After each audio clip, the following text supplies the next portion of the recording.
What's up, QAA listeners? The fun games have begun. I found a way to connect to the internet. I'm sorry, boy. Welcome, listener, to Chapter 207 of the QAnon Anonymous podcast, the Lara Logan Gets Pilled and Fumbles the Bag episode. As always, we are your hosts, Jake Rockatansky, Julian Fields, and Travis View. Lara Logan is on quite a path. From her humble roots as a South African journalist working at CBS News, to her bizarre fixation with Benghazi, to her getting so profoundly red-pilled that even Newsmax had to distance itself, she's got all the hallmarks of a solid character in the QAA extended universe. This week, we'll be fleshing out her story arc so that we can bilk podcast listeners for years with spin-offs, Lara Logan action figures, and maybe even a AAA video game. Match that with the rising star of Dinesh D'Souza, whose election fraud conspiracy theory film 2000 Mules was an unexpected hit with mainstream audiences, and we have the kind of dynamite that'll go big with both domestic and international markets, skyrocketing our stock options and paving the way for our merger with Joe Rogan, which is going to be another insanely profitable venture that will see the laying off of hundreds of QAA employees and make all of us billionaires. I even hear Jake has an album in the works and a deal with Adidas. So what could possibly go wrong?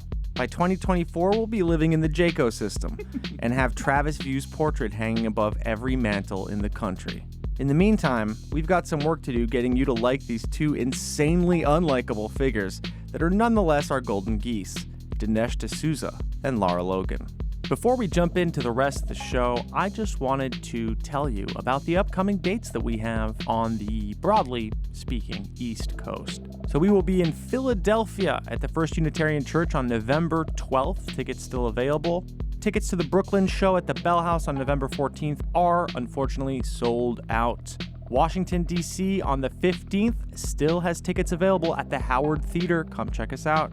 Toronto, Ontario in Canada at the Garrison, November 18th. Tickets still available. Not many left, though. Chicago, Illinois at Lincoln Hall, sold out on November 20th. And Minneapolis, Minnesota at the Parkway Theater on November 21st, closing out our shows for this year. We still have some tickets for that. Go check that out at tour.QAnonanonymous.com, and we can't wait to see you out there. It's been real fun so far. Also, check out the Man Clan podcast by myself and Annie Kelly, which explores the online world of masculinity influencers and all the historical context and intellectual context that you need and want to find out why these people are saying these things to our boys. You can check that out at patreon.com/QAnonanonymous. That includes access to the premium episode every single week, our entire archive of premium episodes, plus all 10 episodes of Travis View's first season of Trickle Down and the ongoing Man Clan series. Dinesh D'Souza. On the last main episode, we discussed the massive judgment against Alex Jones and InfoWars and how that may affect how conspiracists behave. And I think we have our first big example of the fallout from that. It concerns the book version of 2000 Mules by Dinesh D'Souza. So, for those who are just joining us, 2000 Mules is the documentary that alleges a vast conspiracy between unnamed left-wing nonprofit groups and paid ballot mules or traffickers who stuff vote-by-mail drop boxes in a plot to steal the 2020 election. Now, the documentary did not name which nonprofits supposedly were involved in this scheme, and it relied on sort of like really shoddy kind of like GPS data that was sort of baked and made to imply a lot of stuff that just was not in evidence. But D'Souza promised that the book version would name exactly which of these organizations participated in the conspiracy to steal the election. Oh my God, so he's not just satisfied selling you this piece of shit movie. He wants you to go and buy the book as well so that you can find out more. I mean, this is, goddamn, my man is grifting. Yeah, somebody is whispering in his ear. Maybe it's just one side of his mouth to the other side of his mouth. But I think he's like, a book deal. Now that would be interesting. Yeah, and then the book is going to say, well, actually, we're not going to tell you here, but we will tell you. And then he's going to like invoke a new format. he's like, you get to the end of the last chapter, and he's like, and the one who orchestrated the plan is find out in the 2000 Mules video game, which will be releasing on PlayStation and Xbox in November of this year. It's going to be like a wave-based FPS where 2,000 mules come at you. You play as a ballot box. You're the ballot box. You're the ballot box. You against 2,000 mules. Yeah, you upgrade the security on your slot. Mm-hmm. Yeah, it's just like a bunch of Antifa, just waves and waves coming at you. Yeah. In the dark of night, just creeping with their ballots, trying to shove them in your mouth. But you're a mimic, so you have like the teeth, and your legs spring up when the fucking mules arrive, and you start tearing your way through them. Yeah, or if like somebody defeats you and actually opens the chest, it like transports you to like Dinesh D'Souza's basement. We really need Travis to save us from this video game tangent. So what happened was, just before the release date of the original version of the book, the publisher Regency issued a recall, though some copies of the book did reach bookstores. So D'Souza and Regency did not give a reason for the sudden recall. Instead, they blamed an unspecified publishing error and declined to answer questions about the mistake. But the error was significant enough to cause Salem Media, which is Regency's parent company, to lower its corporate earnings estimate because it was so costly. Wow. Apparently, even True the Vote distanced themselves from the book. They issued this statement to NPR. True the Vote had no participation in this book and no knowledge of its contents. This includes any allegations of activities of any specific organizations made in the book. We made no such allegations. All right, this sounds like a lawsuit. This sounds like a potential. Yeah. They wrote something they published in the book that, once in print, especially if it's not true. True the Vote is touching no royalties on this project and as such denies any involvement. Yeah. Yep. we're not getting a dime from this, so it's not worth it to stick our neck out. So a revised edition of the 2000 Mules book was finally made available, and NPR, they acquired an old version of the book and compared it against the new version, and they noted a few pretty significant changes. For example, D'Souza had previously described left-wing nonprofits as doing vote trafficking. That was the phrase that he used. Mm-hmm. Okay. The newly released book tones down that phrase to merely potentially storing ballots. So the book is even weaker? You have to pay for the book to find out that the story that's right. sucks? Man, God bless the poor son of a gun who had to read both of these books line by line and go through and find what changed. God help that young person, What whoever two they books? were. You mean The original manuscript right. and the Yes. and the the edited one. God. yeah, the Sounds lawyer, like a terrible job. Yeah. the lawyer's assistant, or the clerk? Yeah, it's a clerk. It's nobody making any real money is going to do that kind of horrid task. Hey, Dinesh D'Souza, line reader clerk, come on the podcast. Come on the pod, please. Oh my God, we'd love to have you. We'll pay you. We will not pay. We will not be paying you. Jake Rockatansky we'll pay you out of his own pocket. We will potentially human traffic you. I love that, though. Of course, they were like, trafficking. It's a word that gets a lot of traction.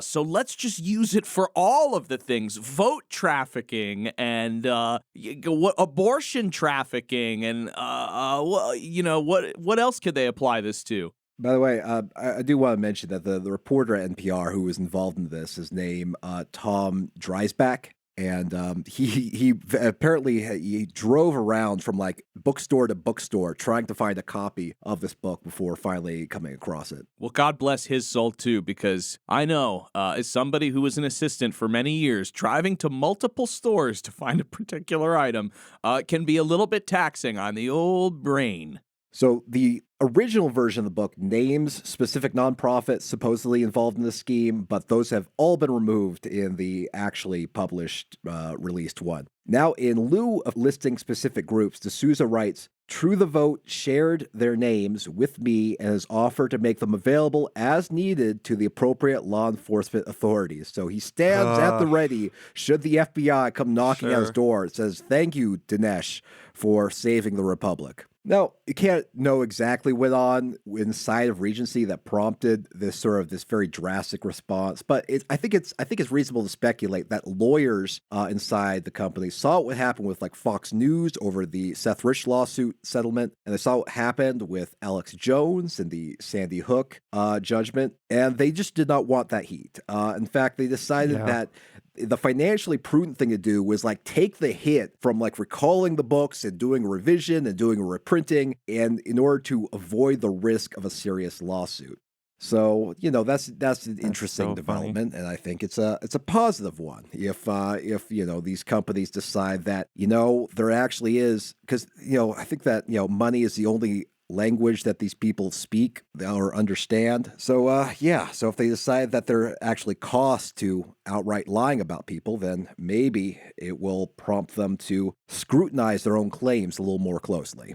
I should note that, despite that, I mean, the damage done by 2,000 Mules, it has already started to manifest, because we're starting to see, most prominently, we're seeing this in Arizona. So there have been armed men wearing tactical gear monitoring Maricopa County's Dropbox in Mesa. This is the site in Arizona where you and I, Julian, started to see the Stop the Steal movement really start to grow.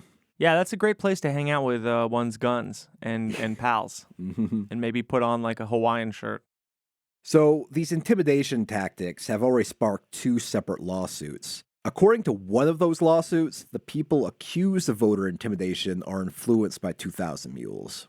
This campaign of intimidation is predicated on lies. Defendants have promoted and fixated on a thoroughly debunked conspiracy theory that so-called, quote, ballot mules illegally, quote, stuffed ballots in drop boxes during the 2020 election. The theory arises from a widely viewed 2022 disinformation film, 2,000 Mules, which falsely claims to show evidence, including surveillance footage, of these so-called, quote, mules illegally depositing ballots in drop boxes. In reality, the film, which has been roundly discredited by experts for its flawed analysis, presents images of innocent voters lawfully casting their ballots and uses their images to peddle a dangerous conspiracy theory that has done untold damage to those voters, their families, election workers, and trust in the electoral process. I can't wait for Pixar's 2,000 Mules about an island of donkeys. So, I mean, this is exactly the impact of 2,000 Mules I was worried about, is that, like, it will obviously do nothing to help secure elections as it exists in the minds of conspiracists, but instead will lead to the intimidation of innocent voters and probably decreased turnout because no one likes being intimidated. This is not the only act of voter intimidation that's been reported on in Arizona. A mysterious organization that calls itself Ben Sent Us mailed out threatening letters en masse to more than a dozen county-level Democratic Party chairpersons in the state, and they vow that members, quote, will be locating your homes and warning that those who are seen as allowing election fraud, quote, will be considered a traitor and dealt with accordingly, as you will. Ordinary residents in the state have also reported being targeted with ominous election flyers that warn that someone is watching them. The flyers direct readers to a website that includes a video with some really corny, dramatic internet tough guy dialogue. Oh, here we go. This is going to be some Jake level shit. And you want to know something? We're coming for you. That's right. We the people. You know, the ones you hate. Yeah, us. By the way, you won't hear us coming. You won't see us either. But we are coming. Because Ben sent us. You know, that guy on the money? Yeah, him. Don't sleep too soundly. That noise you hear might be one of us. Okay, I think this is made by liberals. This is soy banter. Yeah, it's what soy. the fuck? It's very soy. Yeah, methinks Ben is coming. Yeah. You know the guy on the money? Yeah, him. Dude. You know the people coming for you to watch you vote? Yeah. Chris it's Pratt us. is Mario in Ben Sent Us. The people It's me, a mule. The people you don't like very much. The people who you send angry replies to on Twitter. Mm-hmm. Yeah. it's us. There's a guy in a fucking cheap, like, Amazon bought ninja outfit sitting in front of 3 screens with, like, Matrix code streaming down it. Like, I know. What? It's so What? dumb. How It's so corny. stupid. We've descended into the dumbest. Wasted their time. This dumbest. Nobody's The gonna be music ran out. The threatened by music that. ran out before the VO. You gotta This- time the music with the VO. I And know. and if you're gonna say, you know that guy Ben, the guy on the money, don't show then a picture of a fucking stamp. Show the money. You know that guy Ben? Yeah, the guy who makes great rice. Yeah. Ben is coming, and he's got 1 minute microwave rice for you. Fuck. God damn. I wonder if they went back and forth between like, you know that guy Benjamin, and they were like, doesn't sound that hard. Ben, it's like Ben is like Sounds is shitty. like, you know, the kid from my Hebrew school class that like, you know, lent me money to go to the vending machines. Like Ben is just not a very threatening sort of person to be sent from. You know what I mean? Yeah, Ben sent us. We're looking to make some illegitimate children with our slaves. Yeah, Ben. His mother calls him Benjamin. He doesn't like that very much. Yeah, you know. And also, is there no more perfect explanation of the conservative mind's vision of Ben Franklin at this point? Yeah, the guy on the money. That's what you He's know the about guy him. on the money, waiting Yeah. in the shadows You know. of your pocket. The guy that you want to see because it means you have money. You know, the guy who features prominently in the National Treasure movies. You know, that fucking pog staring at you from the bills. You know, yeah, the one you like to look deep into the eyes of. I know. God It's damn. simultaneously just, again, it's just dumb internet tough guy speak and the soy banter, but it's also very serious because this actually was these sorts of like threatening, we are watching you kind of like flyers were directly sent to Democratic chairpersons. So it's designed to intimidation. I mean, no one really knows what's going on here, but yeah, it's very weird. Now, while this is going on, the America Project, which is an organization by Patrick Byrne and Michael Flynn, are trying to recruit ex-military and first responders to staff polling locations around the country. This is a project they're calling One More Mission. Unbelievable. Kind of an ominous Fuck name. these guys. Yeah, it's me, Ben. I've got syphilis. I'm overweight in the feet. Yeah, I'm coming slowly. To be honest, because I feel terrible. We're I'm past extremely Benjamin sweaty. Franklin coming. We're beyond that now. No, I'm still thinking about this disgusting Yeah, you're thinking about wigged syphilitical. old man Ben busting. Trying to imagine him in a ninja costume, trying to like shuffle his way into your house, just knocking into door frames and shit, sweating. Because I mean, His basically, spectacles falling Ben off. Franklin, basically blind, from what I understand. Yeah, Ben's coming. You can tell because he knocked over your laundry hamper. He scared your cat. One post on the America Project's Instagram reads, quote, "America needs you now more than ever. You took an oath to preserve and protect the Constitution, and defending it means ensuring election integrity." So this is from a video promoting One More Mission. We are asking those men and women to now continue their civic duty and their civic service by being a part of a new annual tradition called One More Mission. The whole idea of One More Mission is to gather 30,000 men and women who have served this country to continue that service, this time as poll watchers. Yeah, that is a royalty-free, like YouTube-inspiring music. I've definitely heard that before looking for trailer music. So wait, this is essentially like Hallmark presents Digital Soldiers, Yeah. where it's like you got the call, It's like, dun, and dun, it's gonna be cool. dun. We want you to show up at your polling location armed to the fucking teeth. Dun, dun, dun. And with your help and your intimidating weapon that for some reason you're allowed to carry out in the open in some states. Dun, dun, dun. We're counting on you to bring that big fucking gun to the front. All right, enough.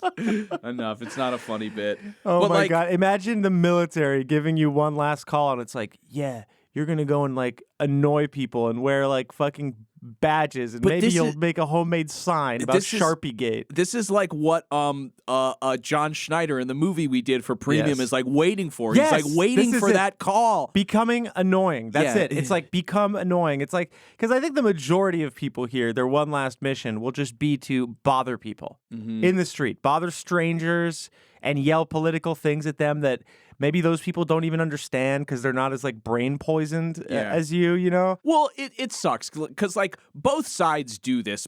Coming up to the election, there, each sort of messaging is like, now is your chance to preserve democracy one more time. Except the people on the right like actually have the guns and they actually like will show up to the The left thing. is just vote. Yeah, the left will just go out and vote and maybe like tell a couple friends. Maybe they'll make a couple posts about it. Yeah, I guess my point is that, as we're coming up on this midterm election, we're in a unique position in which the guy who lost the last election is still denies it was legitimate. There's lots of conspiracy theories flying around.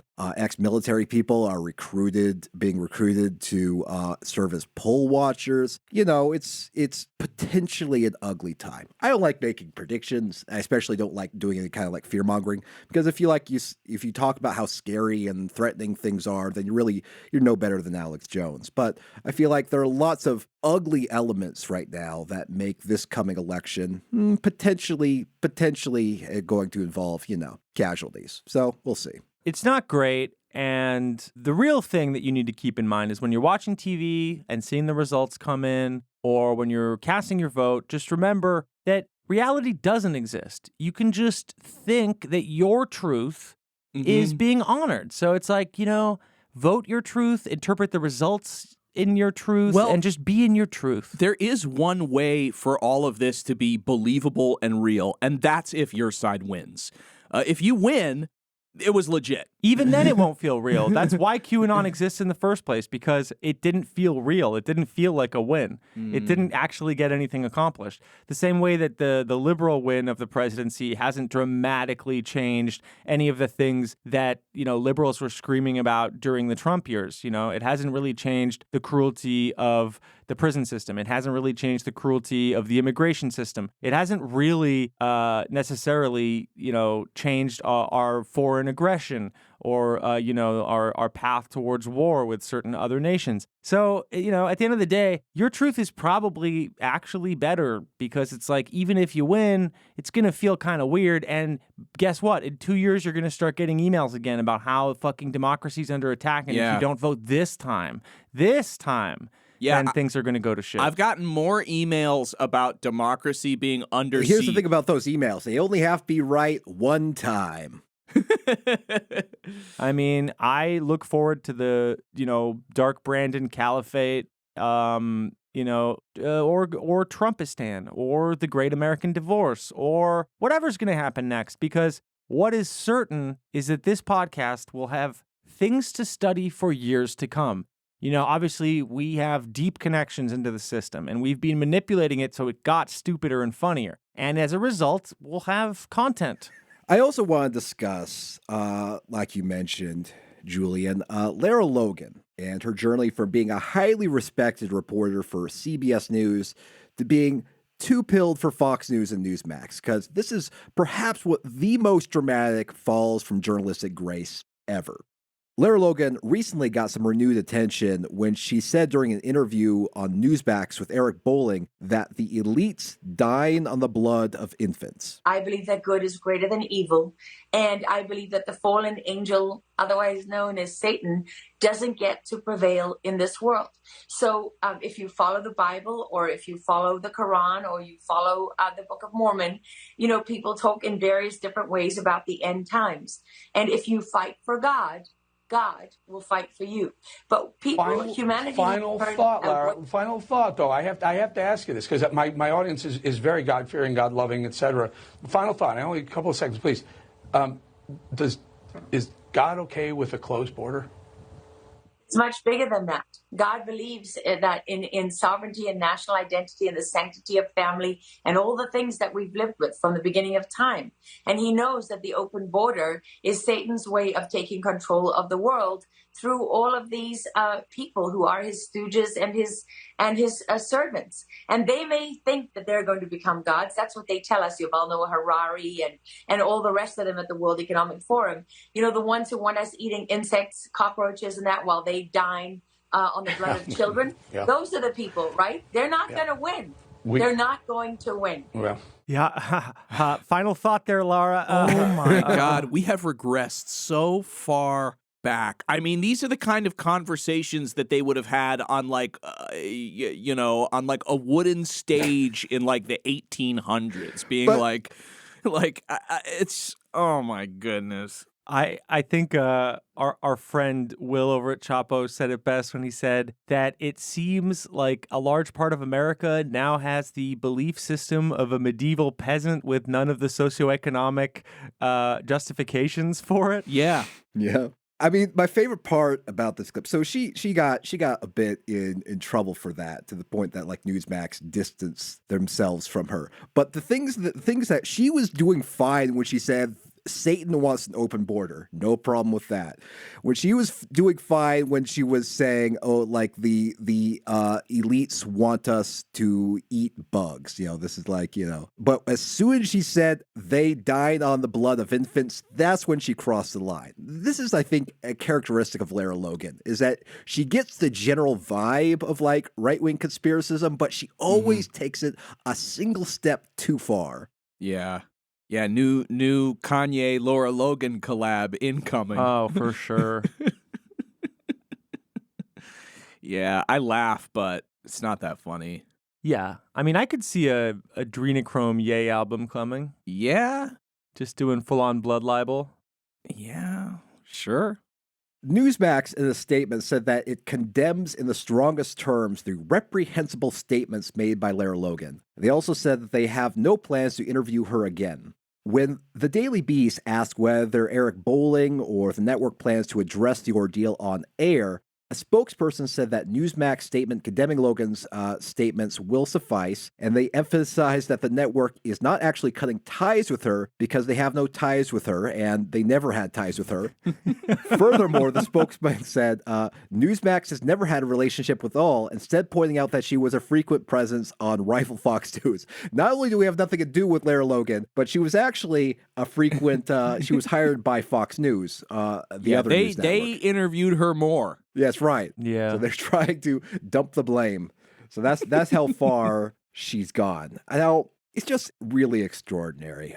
So Lara Logan, for her part, did not back down. On a program hosted by Emerald Robinson, she defended her remarks by referencing the false claim that hundreds of thousands of children are just disappear each year in the United States. Oh, dear. And, you know, while I have the greatest respect and admiration and affection for Eric, he's a pro. You know, this is not his fault. But I really don't care what Newsmax says and does at all, not one bit. But going to what I actually said, the reason I believe that people reacted that way is it's all about the children. The question they don't want us asking is, where are all the missing children? What happens to these children? How can hundreds of thousands of kids go missing in the United States every year and nobody knows where they are? They just vanish? I don't think so. I mean, between facial recognition software, voice recognition software, and all the different ways to track people, how can we in this day and age not be able to find them? How can hundreds of thousands of children have disappeared from the records of CPS? You know, how can our Child Protective Services, you speak to anybody in the trafficking industry, and they will tell you that CPS is involved. It rocks that like every shot of her is her in her horribly decorated kind of like upper middle class home with like these white moldings and like shitty giant fake candles and a big bouquet of flowers, except the logo in the bottom left just keeps getting worse and worse. It's like Fox News, Newsmax, absolute truth on Lindell TV. Yeah. You could just see her slowly just the descent. losing She's her mind. So pilled. I mean, yeah, she's gone. Wow. So it wasn't always like this. At one point, Lara Logan once had a dream career for any journalist. She had a lucrative network news contract, the respect of her peers, and a hefty collection of awards. So I was really curious how the hell it got to this point.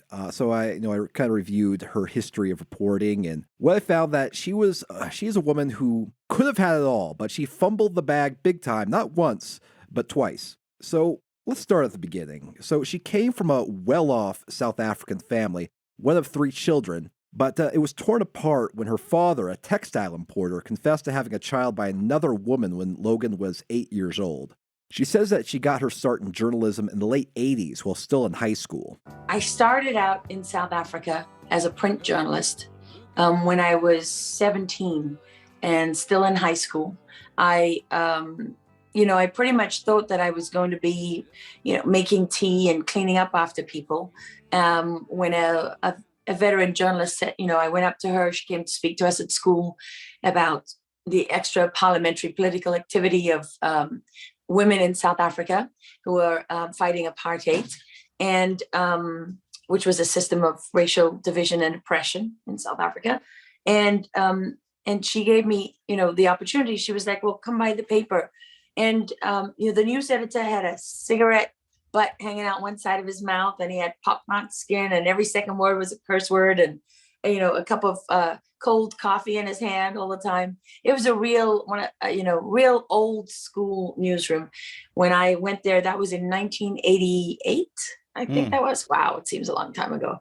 Anyway, I pretty much just talked my way into every job after that. So I think this is also pretty key to understanding Lara Logan. I mean, this profession, journalism, is really the only life she's really ever known. She's been doing it since she was, a teenager. She got her college degree in South Africa while working part-time as a newspaper reporter and also earning money as a swimsuit model. In the mid-1990s, after a stint working for Reuters, she made her way to London. In the late 90s, she worked as a stringer for CNN during the conflict in the Balkans. Around the same time, she married an American who played in the British Basketball League. Logan didn't attract much attention until she started working for a breakfast show in Britain called GMTV. After the U.S. invasion of Afghanistan, she persuaded her superiors to let her cover the war, and they agreed. She flew to Afghanistan and ultimately made her way to Kabul, where she rented an apartment, hired her own driver and security man, and started hunting down war stories. A profile in New York Magazine tells of how this led to her big break in American news media. The trip to Kabul quickly paid dividends. Logan started reporting for CBS as a radio stringer. In November of 2001, when the Taliban's grip on the capital was loosened, there were no CBS reporters on hand except Lara Logan. She found a satellite and made a segment for the evening news. Producers in New York had never laid eyes on Logan, but when she appeared on screen, she instantly caught the attention of the executive producer of the CBS Evening News, Jim Murphy, who phoned CBS News president Andrew Hayward to alert him. Initially, Hayward didn't act on the tip and was soon in the position of having to bid for her contract against every other network that noticed what Murphy noticed, a captivating beauty with a smoldering presence in the war zone. Logan was picked up by a powerful agent, Carol Cooper, and soon had a full-time contract at CBS for a reported $1 million, which included work at the Wednesday spinoff of 60 Minutes. While at CBS, she earned a reputation for being fearless, bordering on reckless. Someone in her security detail was shot during a trip to Pakistan to see an al-Qaeda training camp. After a time, cameramen in the London bureau of CBS News refused to work with her, fearing that she would get someone killed. Despite that, the president of CBS News was sure that Logan had a place in the future of the network. A 2005 New York Times article headlined, "Warzone It Girl has a big future at CBS News," said this. Now, as the new president of CBS News, Sean McManus, weighs whether to remake the CBS Evening News with a single anchor or an ensemble, he has already made one early decision about the future of the broadcast. Miss Logan, her title yet to be determined, will be one of its stars. When the new Evening News is unveiled, probably sometime next year, Miss Logan will have a lead role reporting from abroad, Mr. McManus said in an interview last week. In that capacity, she will be asked to apply her experience as a war correspondent and her penchant for daring do to one of the most intractable challenges in broadcasting, luring young viewers to the news. Some people just jump off the screen and have star value, Mr. McManus said. Lara Logan falls in that category. it's just really extraordinary about like the way people talked about her here in the mid 2000s compared to where she ended up. Because everyone was like, oh man, she is a star. She's got it. She is definitely has a future at like, you know, the most prestigious broadcast news programs in the country. Yeah, I mean, for me, I'm just like, oh, this is a fucking hologram. She looks like every other woman on the news and person on the news, like some sort of a plastic fake human that nobody can or should trust. But the guys in the office who have like the button to lock the door on anybody, yeah, like they're all like, this person rocks. In 2008, she divorced her then husband and married her current husband, Joe Burkett. Burkett was at the time a government contractor in Baghdad and a former Texas Army National Guardsman. His company did public relations for the military. Wow, I thought okay. this was a weird little interesting detail. I don't know everything about like, you know, journalistic ethics, but I feel like, you know, there might be a conflict of interest in being a reporter on war zones that the U.S. military is involved in and being married to someone who makes money by making the U.S. military look good, you know? Yeah, there might be a conflict of pilled husband. Yeah. Not a whole lot is actually known about Burkett, but there's one really interesting detail. So he's apparently like a bit player in the story of the development of the Seth Rich conspiracy theory. According to reporting from Will Sommer at the Daily Beast, in 2017, Burkett attended a meeting at the house of Ed Butowski, who is a Texas businessman who was responsible for helping give a lot of oxygen to the conspiracy theory. So the meeting was attended by a lot of other notorious trolls and conspiracy theorists, and they purportedly discussed the possibility of wiretapping the family of Seth Rich. They allegedly never followed through on this idea, and no one has any further details on why exactly Lara Logan's husband was at this meeting or if he had any other involvement in the Seth Rich conspiracy theories. Just weird little detail about his life.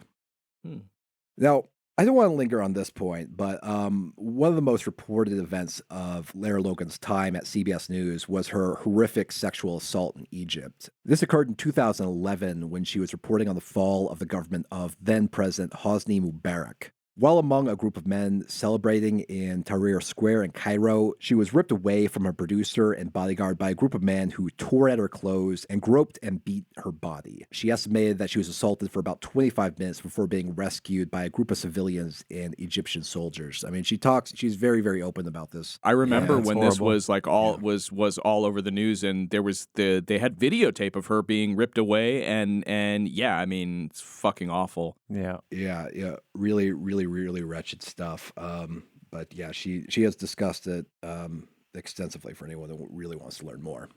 But what really contributed to Lara Logan's downfall as a respected reporter is her botched reporting on the attacks on the American diplomatic compound and CIA station in Benghazi, Libya. So what happened there? So 4 Americans, including U.S. Ambassador Christopher Stevens, were killed. This incident was potentially politically explosive because Republican lawmakers claimed that President Barack Obama and Secretary of State Hillary Clinton had left the mission in Libya exposed and without the military presence needed to fend off an attack. Logan says that she and her 60 Minutes team spent more than a year on the story and interviewed dozens of people. One of these men was named Dylan Davies, who is a British man who supervised and trained Libyans who stood guard at the diplomat compound's gate. Davies told Logan that after he was notified of the attacks, he left his apartment and went to the compound and scaled its 12-foot perimeter wall. Once inside, Davies said he encountered an enemy combatant, and he stated that he hit the would-be attacker in the face with the butt of his rifle. He also claimed that he saw Ambassador Stevens' body later that night in the hospital. However, Davies' story started to fall apart when the Washington Post and the New York Times reported on a contemporaneous incident report which stated that Davies actually never made it to the compound. Turns out he was trying to sell a book that exaggerated his involvement in the incident. This led 60 Minutes to basically retracting the story and Lara Logan to personally apologizing for putting him on air. And he said that he told the FBI the same story that he had told us. But what we now know is that he told the FBI a different story to what he told us. And, you know, that was the moment for us when we realized that we no longer had confidence in our source and that we were wrong to put him on air. And we apologize to our viewers.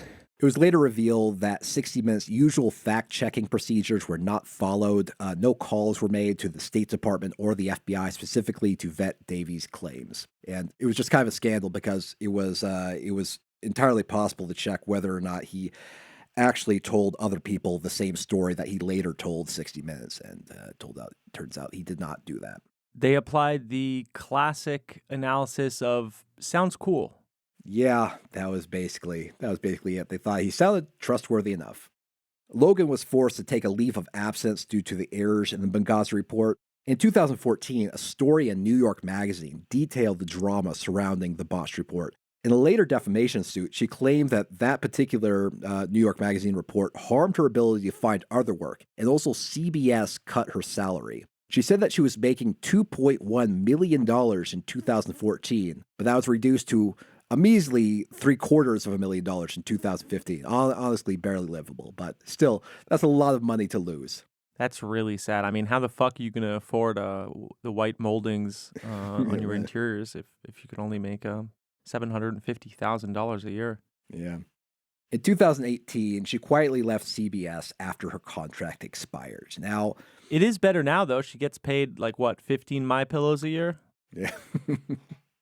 I mean, there's really no way to know what is going on in someone's mind, but I think that the combination of her being trashed by that New York Magazine article and being let go by CBS really flipped a switch in her. And then she fell Not to mention the traumatic experience of being raped on the job. I mean, yeah. I mean, she's someone who, feels like she gave everything to this profession, even her safety, she very nearly died. She thought she was about to die, and feels like her reward for all of the things that she's done for her profession of journalism is to be let go. Well, and then you also have this idea of somebody going from being the golden it girl, to having to go on national television and apologize for, a major mistake. I'm going to say we should just stay away from calling war reporters it girls. Yeah. Now, she started on her path towards right-wing kookery pretty innocuously. Just 3 short years ago, she made comments on a podcast saying that there was a liberal bias in media and that reporting standards had slipped in the age of Trump. But in this country, 85% of journalists are registered Democrats. So that's just a fact. We have few conventions, if you like, because they're not really rules, but that you need at least 2 first-hand sources for something, right? Those things help keep you, keep your work to a certain standard. Those standards are out the window. I mean, you read one story after another or hear it, and it's all based on one anonymous administration official, a former administration official, right? I mean, that's not journalism. Sorry, that is absolute. Now, I think what's really interesting about this is that, this is, again, pretty mild. This is like Tucker Carlson is about, 10 notches more extreme than this kind of rhetoric, right? I mean, if she had just stuck with hey, the stories about Trump are kind of thinly sourced, she could have had a very great career on Fox News, but she went down a darker path. In 2020, Logan was hired by Fox News to do a series of shows on their online streaming service called Lara Logan Has No Agenda, which is, Okay. Yeah, kind of suspicious name. And that's when she started falling for obvious hoaxes about Antifa.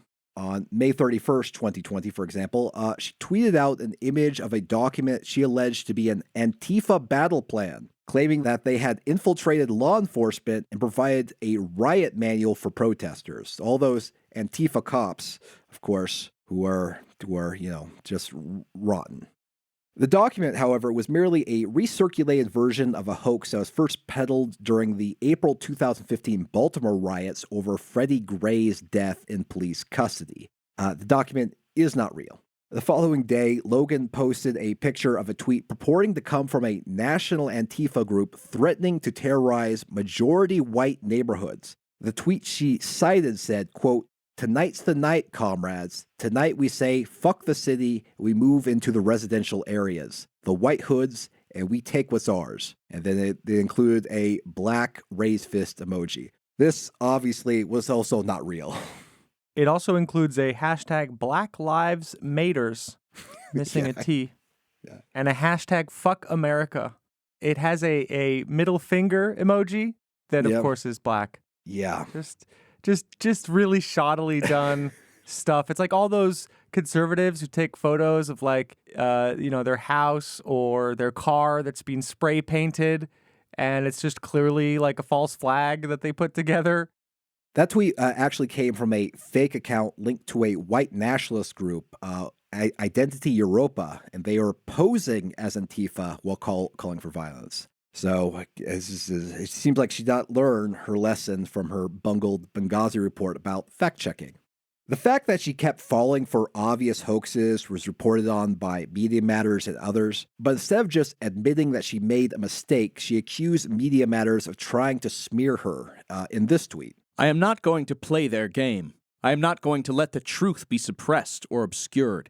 I am not going to be intimidated. No doubt Media Matters of America has marshaled their army and all their resources to destroy me and my family, as they have done to others.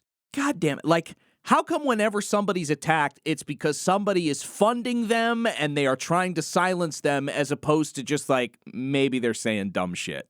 Because everybody understands that there are like deeply funded groups basically manipulating the world around us. And so it just like feels right, you know? I mean, if you like someone, they're under attack, like definitely a psyop. Yeah.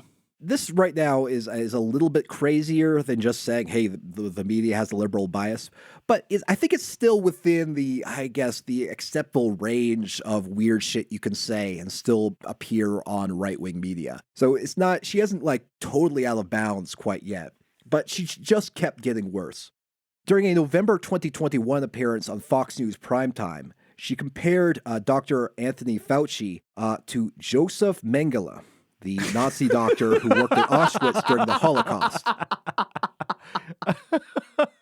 Oh my God.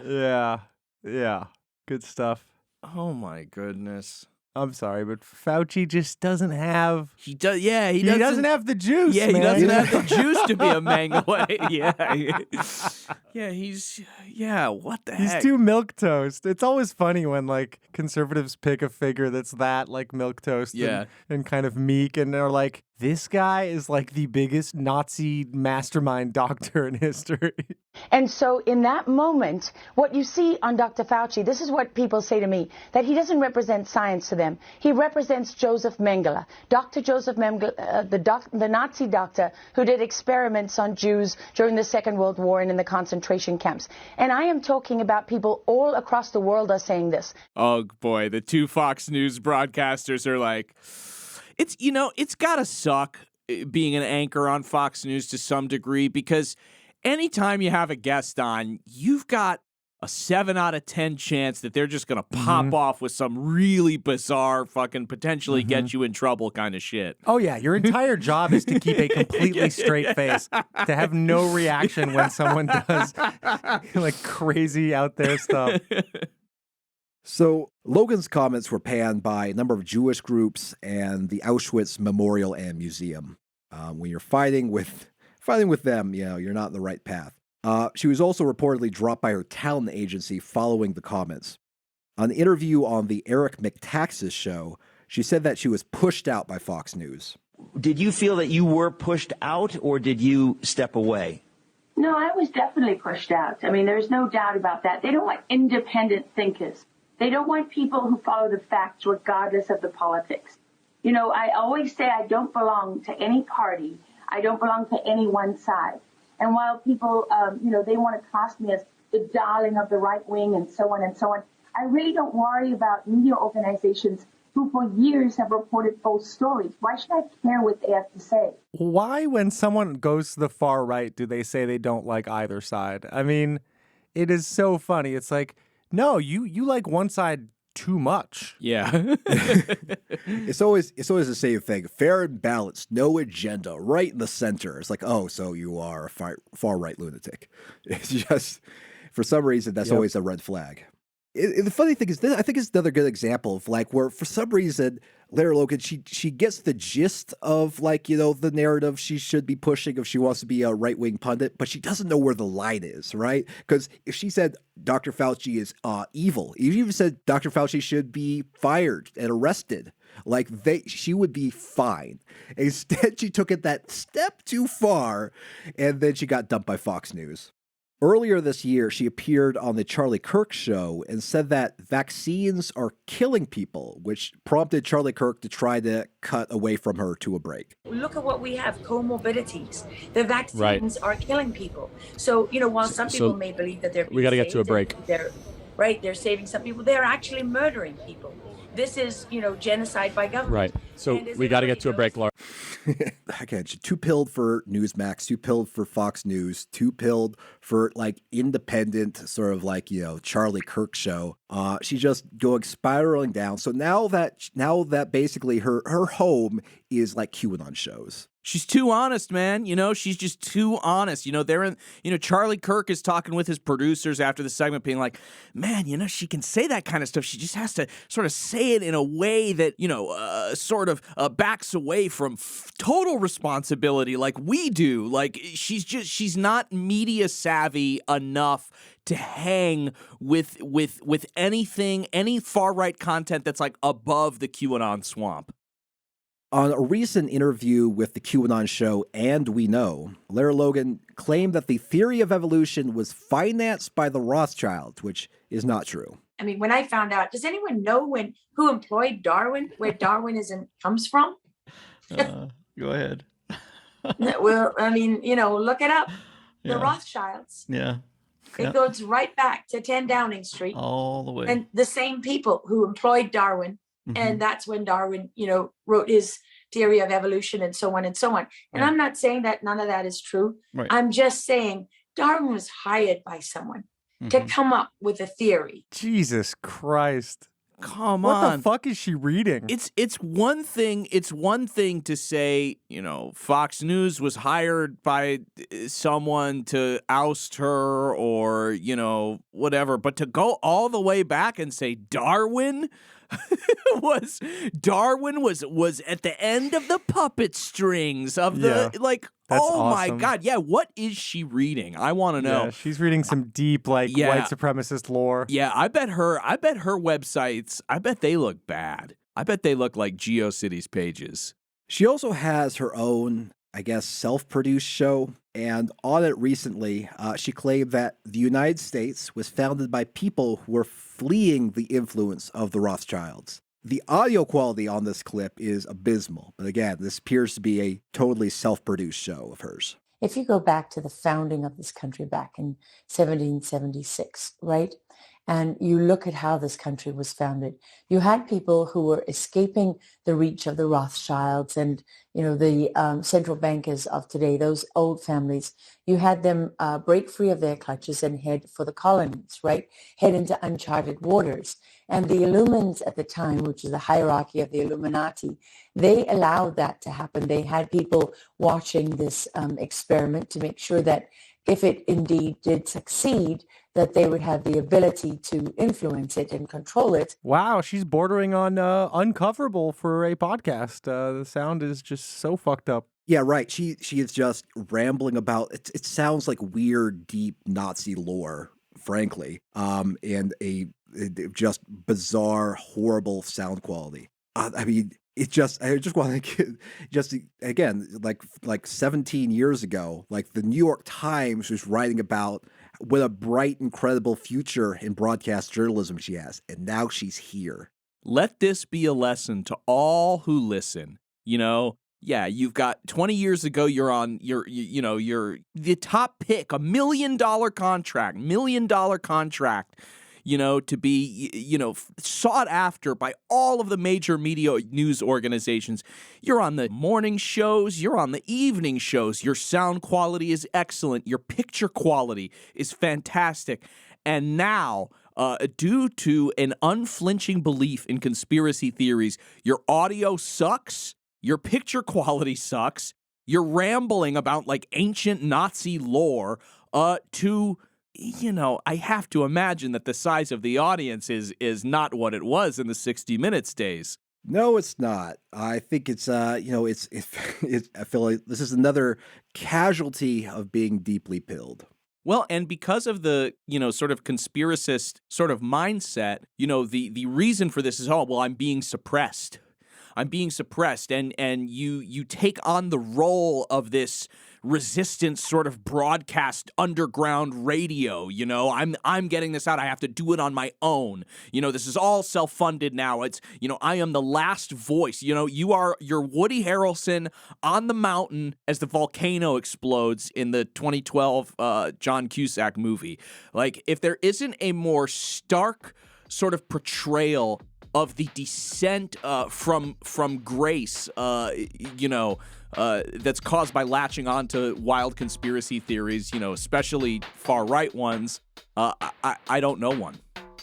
Thanks for listening to another episode of the QAnon Anonymous podcast. You can go to patreon.com/QAnon Anonymous and subscribe for $5 a month to get a whole second episode every week, plus access to our entire archive of premium episodes. Listener, until next week, may the deep dish bless you and keep you. It's not a conspiracy, it's fact. And now, today's auto cue.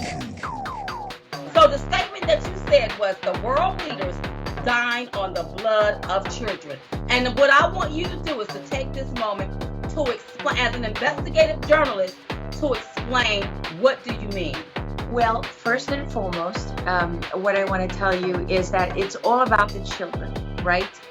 And I said that because I am currently working on a 4-part series. When I relaunch my show, I'm working on a 4-part series on child trafficking. And when you start to go into this very dark world of trafficking, you learn about a lot of things that many people don't want to accept, and many people don't want to face, and many people don't want to believe is true. But my job as a journalist is to follow the facts regardless of where they take me. I couldn't care less about politics. I am not defined by Democrat or Republican or left or right. They try all the time to put me in a little box, and it never sticks because it's completely and utterly untrue. And what I care about is understanding, number one, what has happened to all of these missing children? How come hundreds of thousands of children go missing every year? How come they go missing in child protective services and in their custody? How come so many of the kids, 70, 80% of the kids that end up in sex trafficking have been through the foster care system? This is not okay. And when you start to go and investigate this and you learn the details of it, they say the devil is in the details. And that is true both literally and figuratively.